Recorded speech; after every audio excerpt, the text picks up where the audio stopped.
Hi guys, my name is Rupinder Kaur and in this lesson I'm going to teach you about general training task 1, that is letter writing. The thing is where we are most confused is how to begin and how to end writing task 1. That is very simple, that you don't have to worry about. ਇਹਦੇ ਵਿੱਚ ਤੁਸੀਂ simple ਚੀਜ਼ ਦਾ ਧਿਆਨ ਰੱਖਣਾ ਕਿ ਜਦੋਂ ਤੁਸੀਂ begin ਕਰਦੇ ਹੋ ਲੈਟਰ ਨੂੰ, ਦੈਟ ਮੀਨਸ ਜਦੋਂ ਤੁਸੀਂ ਸਟਾਰਟ ਕਰ ਰਹੇ ਹੋ ਤਾਂ ਤੁਸੀਂ ਇਹਦੇ ਵਿੱਚ ਕੀ ਕਰਨਾ, ਗ੍ਰੀਟਿੰਗ ਲਿਖਣਾ ਹੈ and the purpose of the writing straight forward. ਕੁਝ ਵੀ ਤੁਸੀਂ ਉਹਦੇ ਵਿੱਚ ਐਡ ਅਪ ਨਹੀਂ ਕਰਨਾ, ਕੁਝ ਅਲੱਗ ਤੋਂ ਨਹੀਂ ਲਿਖਣਾ ਜਾਂ ਉਹਦੇ ਵਿੱਚ ਕੋਈ ਐਕਸਪਲੇਨੇਸ਼ਨ ਨਹੀਂ ਦੇਣੀ। Simple greetings and purpose of the letter। जो greetings होंगे depending upon the letter साडा change होएगा। here मैं formal letter लिया, so मैं dear sir और madam लिखा and उदे according ही मेरी जो ending है वो होएगी।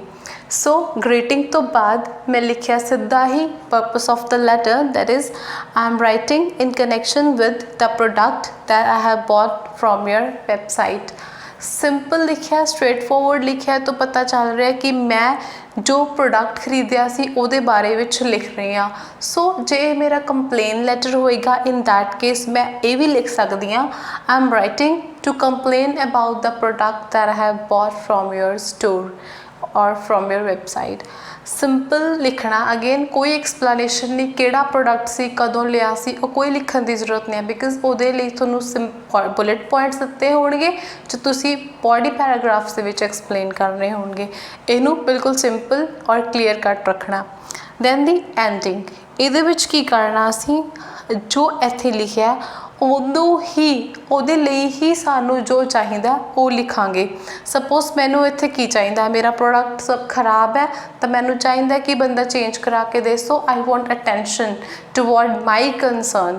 ਉਹਦੇ ਵਿੱਚ ਫਿਰ ਕੀ ਹੋਏਗਾ, I look forward your immediate attention to this matter. ਜਾਂ ਤੁਸੀਂ ਇਹ ਵੀ ਲਿਖ ਸਕਦੇ ਹੋ, I hope this matter will receive your immediate attention. Same ਹੀ ਮੀਨਿੰਗ ਹੈ ਬਟ ਇਹ ਥੋੜ੍ਹਾ ਜ਼ਿਆਦਾ ਫਾਰਮਲ ਲੱਗਦਾ ਜਦੋਂ ਅਸੀਂ ਆਈ ਲੁੱਕ ਫੋਰਵਰਡ ਲਿਖਦੇ ਹਾਂ rather I hope.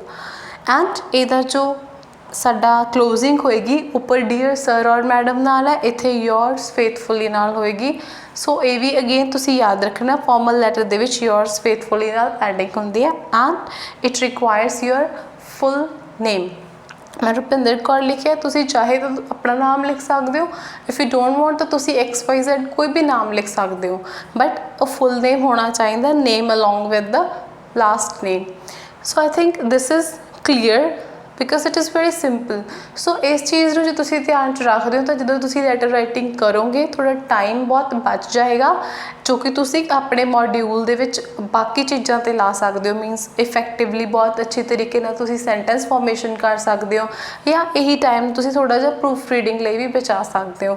So I hope this will help you and do practice with such formats and believe me it could really raise your band score right from the day you will start following this technique.